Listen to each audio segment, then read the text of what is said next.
Amar and Kundin are brothers. Now in their 40s, they have lived together almost their entire lives in the hills of Himachal Pradesh. They share just about everything: their work, their home, and a wife. Tell me about your wedding day. We have a simple wedding, Kundin says. There is a bride and a groom, and the younger brother is simply attached to the elder brother. And this is their wife, Indira Devi. The trio have worked side by side as husbands and wife for more than 25 years. It's been going on for ages. My sister-in-law has 2 husbands. My mother-in-law also has 2 husbands, she says. It's called fraternal polyandry, where the brothers of one family are all married to the same woman.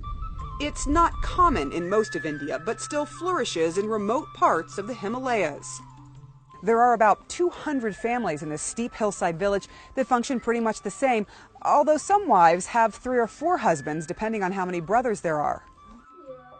Typically, the marriages are arranged. What about love? Do you love both of these husbands equally, or was this just for tradition? I like both of them. I look at them the same. When I am troubled, I tell them to marry someone else. But they won't. What they do want is children with their shared wife. This is a bit embarrassing, but how do you deal with sex at night? That we have to work out. We make shifts, change shifts, and sleep on alternate days, or else it won't work. Is it difficult to have to share a wife between the 2 of you? To run the families, we have to do this, overcome the hurdles, and we have to control our hearts from feeling too much also. But feelings grow, and so did their family. They have 3 adult children now, who all live and work together in the same house. Do you know which child belongs to which biological father? We tell the kids that both fathers are the same. The family doesn't know and doesn't care. The daily grind takes all their time and energy.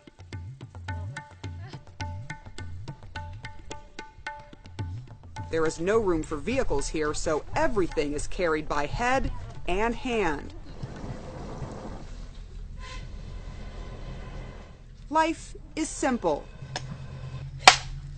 And most villagers do hard labor on their tiny plots of inherited land. Younger brother Amar breaks stones for a living in his backyard and at a mine. His wife does back-breaking work in the fields, careful not to step on snakes. In this difficult terrain with few jobs available and very little land to share, one of the reasons that polyandry is popular here is because of pure economics. The practice goes back centuries because land is so scarce in this hill country. If Amar and Kundin had taken separate wives, they might have had to split the family's little land. So they stick to tradition. Do you want this tradition to continue with your 3 children? I feel it is good for my daughter to have 2 husbands, she says. If they marry like that, they will be happy in the future. Her 17-year-old daughter isn't so sure about that. How many husbands would you like? 1, 2, or 3? Team. I would like 1 husband, she says. But in this remote corner of India, Sunita Pundir knows she is bound by custom. Will you marry for love or you will marry for tradition? I will marry for both, for tradition as well as for love. I will never leave our tradition, even if I have to forego love. I will never spoil my parents' reputation and my brother's. Sunita's 2 brothers have already decided they will follow tradition and share a wife. My opinion is that in a family there should be a joint system, he says. The joint system is very good. Family runs very well that way. To find one, they'll have to travel to another village. The gene pool here is too small. The villagers say almost everyone here is related in some way. There's another incentive for polyandry. For every 1,000 boys born in this region, there are about 850 girls.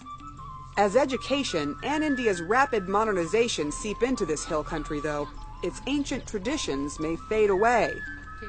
Until then, life for these villagers will be much the same as it was for their forefathers and mothers hundreds of years ago. Sarah Seidner, CNN, Himachal Pradesh, India.